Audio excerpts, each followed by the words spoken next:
는 창세기 39장 21절에서 23절 말씀입니다. 창세기 39장 21절에서 23절 말씀, 저와 여러분들이 한 목소리로 봉독하겠습니다. 창세기 39장 21절에서 23절 천천히 한 목소리로 봉독하겠습니다. 여호와께서 요셉과 함께 하시고 그에게 인자를 더하사 간수장에게 은혜를 받게 하시매 간수장이 옥중 죄수를 다 요셉의 손에 맡김으로 그 재반 사물을 요셉이 처리하고 간수장은 그의 손에 맡긴 것을 무엇이든지 살펴보지 아니하였으니 이는 여호와께서 요셉과 함께 하심이라. 여호와께서 그를 범사에 형통하게 하셨더라. 아멘. 예, 오늘 이 말씀을 중심으로 해서 39장을 우리가 함께 살펴보겠습니다. 오늘은 특별히 주종 갈등, 관계 갈등, 주도권에 대해서 함께 생각을 해보겠습니다. 우리가 잘 아는 속담 중에 영어 속담을 한번 들어보라 이러면 많은 분들이 silent is gold 뭐 이런 속담을 들 수도 있지만 우리 그리스도인들은 아마 다들 no cross, no crown 이 속담 정도는 알 것입니다. 비단 신앙인뿐만이 아니라 세상 사람들도 No cross, no crown이라고 하는 이 속담은 너무나도 잘 알고 있습니다. 우리말로 굳이 번역하면 어떻게 되지요? 고난이 없으면 영광도 없다 하는 것입니다. 그런데 저는 이 속담을 꼭 뒤집어서 생각할 수 있어야지 된다 말씀을 드리잖아요. 그래서 세상 사람들은 no cross, no crown을 이야기하지만요. 사실 우리 신앙인들은 no crown, no cross를 이야기할 수 있어야지 됩니다. 그리고 이 거꾸로 베푸시는 은혜를 아는 만큼 사실은 우리가 성숙합니다. 요셉이 애굽의 종으로 팔리기 전에 하나님께서는 요셉에게 큰 꿈을 주셨습니다. 그 놀라운 꿈을 꾸는 영광을 주신 후에 하나님께서는 견딜 만한 고난을 허락하셨던 거지요. 하나님께서 애굽의 종살이라는 고난 가운데서도 또한 여전히 영광을 베푸십니다. 어떤 영광입니까? 오늘 말씀에도 나오지만요. 바로 하나님께서 함께 하시는 영광입니다. 하나님께서 함께 하시기에 범사에 형통한 영광을 주시지요. 비록 바로의 친위대장의 집에서 종으로 살아가지만 여호와께서 함께 하심을 보는 주인 보디발이 이 여호와께서 또 요셉은 물론이요 보디발 자신의 범사에 형통하게 하심을 보았습니다. 그 결과 요셉은요 보디발은 요셉에게 은혜를 베풀었고 요셉은 가정 총무가 되고요 또 보디발의 모든 소유를 또 책임지게 되는 그런 은혜를 경험하게 됩니다. 여기서 우리가 요셉이 어떤 삶을 살았는지 추측할 수 있습니다. 요셉이 만약에 여호와를 섬기는 신앙을 보이지 않았다면 보디발이 어떻게 여호와께서 함께 하시는 것을 보았겠습니까? 만약에 요셉이 믿음으로 고백하지 않았다면 어떻게 여호와께서 만사에 형통하게 하시는 것을 보디발이 보았겠습니까? 요셉이 비록 애굽의 종으로 팔렸지만요. 요셉은 종으로 살지 않았습니다. 하나님을 원망하지 않았고요. 하나님이 주신 그 꿈이 이루어질 줄을 믿고 고난의 시간들을 보내었습니다. 저는 이것을 이렇게 표현을 하는데요. 이거는 우리 성도님들이 꼭 기억하시면 좋겠습니다. 고난 중에도 베푸신 영광에 있대요. 참 좋은 표현 아닙니까? 찬송 중에 보면 이때여라는 표현이 있는데 저는 이 이때다는 표현을 참 좋아하는데요. 그 이때는 것도 이것입니다. 바로 고난 중에도 베푸신 영광에 있대요. 여호와 하나님이 함께 하심을 신뢰하고 고백하며 찬양하는 삶을 요셉은 살았습니다. 저와 여러분들도 고난의 순간이 있을 때에 그 고난 전에는 사실 하나님께서 고난을 넉넉히 이길 영광을 주셨음을 기억하셔야지 됩니다. 그래서 돌아보면 지금 내게 있는 고난을 이길 만한 충분한 영광이 있었고요.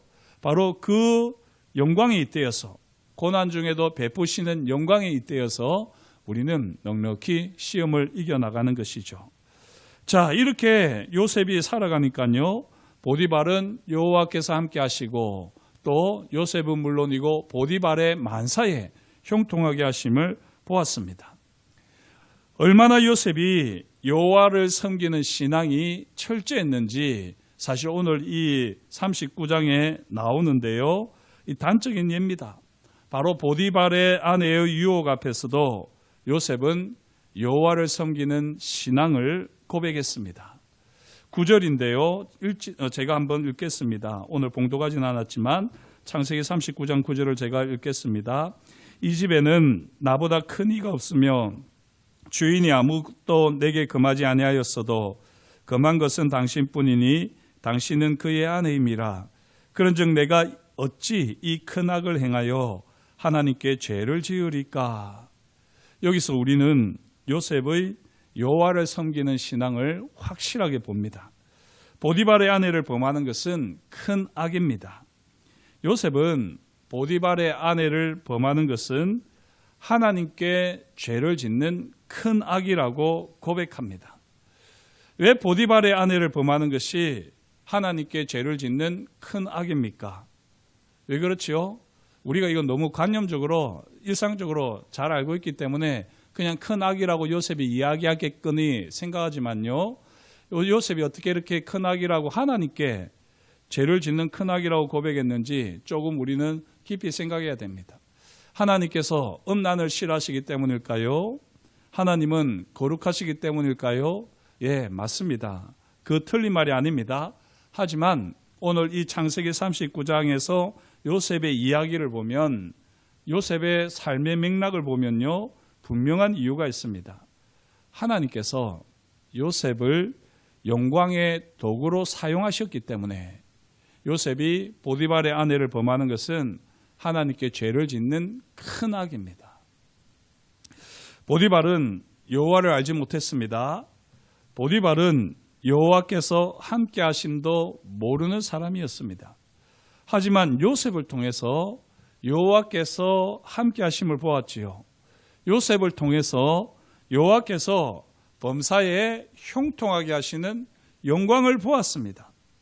하나님께서 베푸시는 은혜를, 범사에 형통하게 하시는 영광을 이 범사에 경험케 하는 삶, 형통케 하는 삶을 살고 있는 요셉이었기에 이 요셉은 여호와께서 이 함께 하시는 은혜, 범사에 형통하게 하시는 영광을 가리게 될까 봐 하나님 앞에서 최선의 삶을 살았던 것입니다. 솔직히 우리가 죄 짓는 건요, 하나님 앞에 별 문제 안 됩니다. 우리가 잘 알지만 예수님께서는 십자가에서 우리 모든 죄를 다 씻어주셨어요. 모든 죄를 다 씻어주셨기 때문에 우리의 죄가 하나님 앞에는 사실 별 문제는 안 됩니다만, 우리가 하나님의 영광을 위해서 살아가는 사람이고 우리를 통해서 하나님께서 함께 하심을, 하나님께서 우리에게 만사에 형통케 하시는 복을 주셨음을 우리가 선포하는 삶을 살아내기 때문에 우리가 죄로부터 멀리하고 악으로부터 우리 자신을 지켜야 하는 것입니다. 이렇게 요셉은요, 철저하게 하나님 앞에서 최선의 삶을 살았고요. 이런 요셉의 최선의 삶은 빼어난 용모와 아름다운 품행으로 나타났던 것입니다. 요셉이 실제로 얼마나 잘생겼는지는 모르겠지만요, 이 삶이 군더더기가 없고 흐트러짐이 없으면 멋져 보이지 않습니까? 또 아름다워 보이는 법입니다. 그렇게 요셉은 이 빼어난 용모, 아름다운 품행이 드러났었습니다. 하지만 과연 이 요셉이 하나님 앞에서 최선의 삶을 살았다고 하지만 진짜 최선의 삶이었습니까? 여러분들의 생각에는 어떻습니까?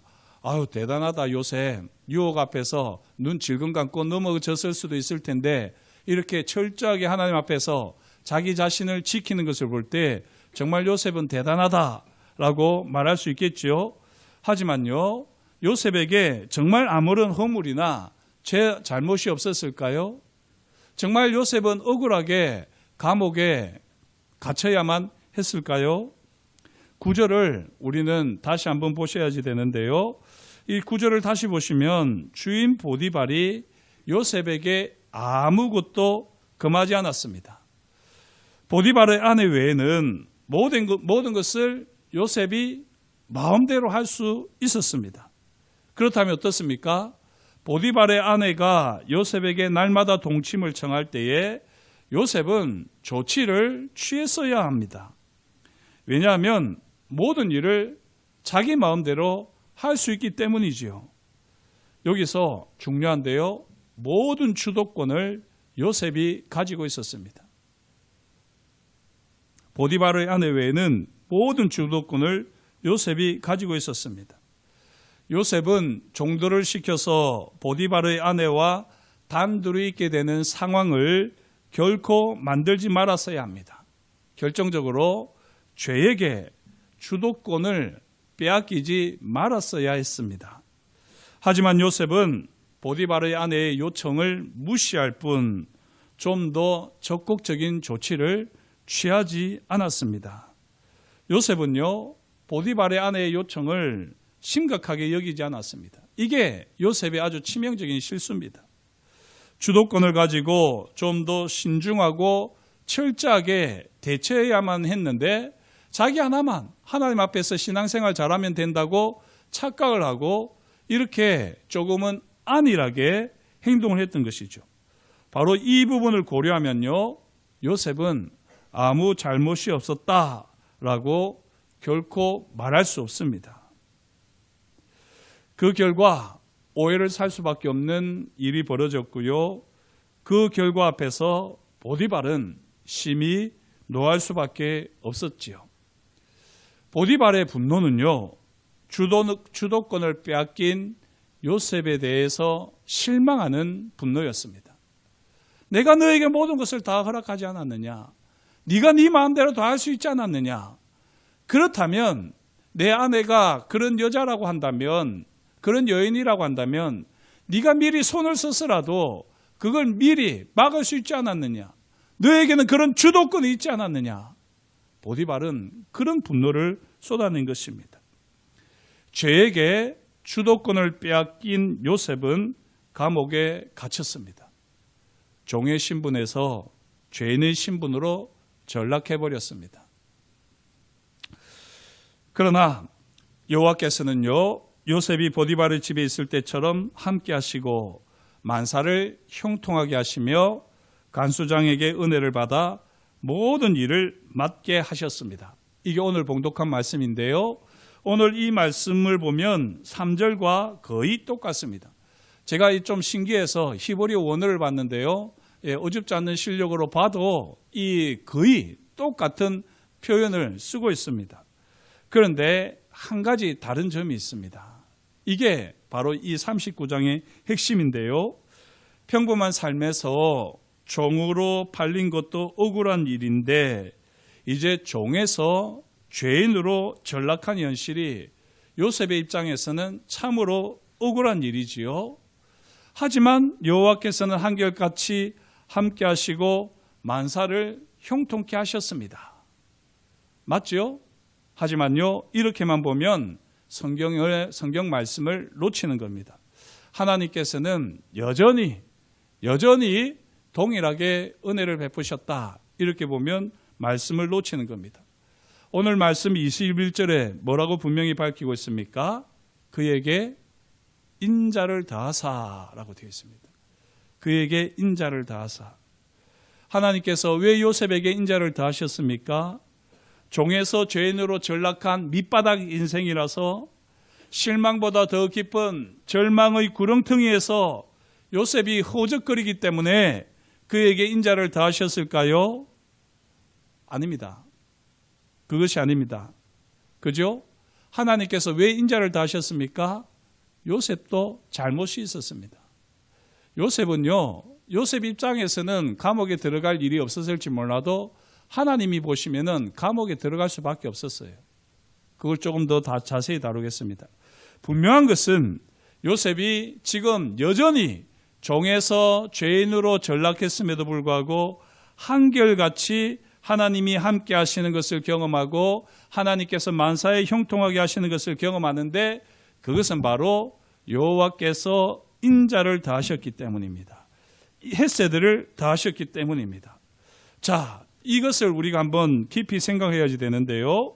오직 하나님 앞에서 최선의 삶을 살아간다고 했지만 사람인지라 요셉도 부족한 것이 있었습니다. 연약한 것이 있었습니다. 그게 무엇이었습니까? 죄에게 주도권을 빼앗긴 것이죠. 바로 이 허점을, 요셉의 허점을 파고들고는 이 죄가 주도권을 가지고요, 요셉을 종에서 죄인으로 만들어 갔습니다. 이 죄의 주도권 앞에 속절없이 당한 요셉은 모든 것이 산산조각 날 수밖에 없었습니다. 그런 요셉에게 하나님께서는 신실하신 하나님의 언약적 사랑을 더하셨습니다. 한결같은 하나님의 헤세드가 부어지자 여호와께서 함께 하심을 여전히 경험했고요, 여호와께서 만사를 형통케 하심을 여전히 경험했고, 그 결과 간수장에게 은혜를 입어 간수장이 모든 일을 위임하기에 이르렀던 것입니다. 사랑하는 성도 여러분, 하나님께서는 요셉이 보디바르의 아내의 유혹에 넘어가지 않았기 때문에 헤세드를 베푸셨을까요? 만약에 요셉이 보디바르의 아내의 유혹에 넘어갔다면 헤세드를 베풀지 않으셨을까요? 어떻습니까? 하나님께서는 여전히 헤세드를 베푸셨을 겁니다. 요셉이 감옥에 갇히게 된 이유가 무엇이지요?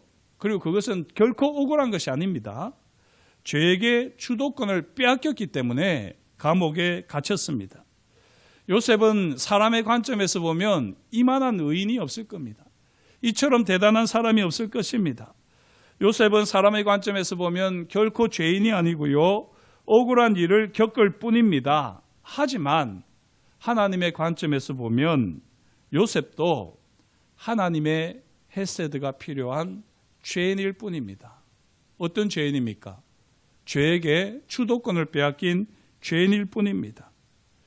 죄에게 주도권을 빼앗긴 사람은요, 그 죄악이 크든지 작든지 어떠하든지 죄에게서 주도권을 되찾을 하나님의 헤세드가 필요한 죄인일 뿐입니다.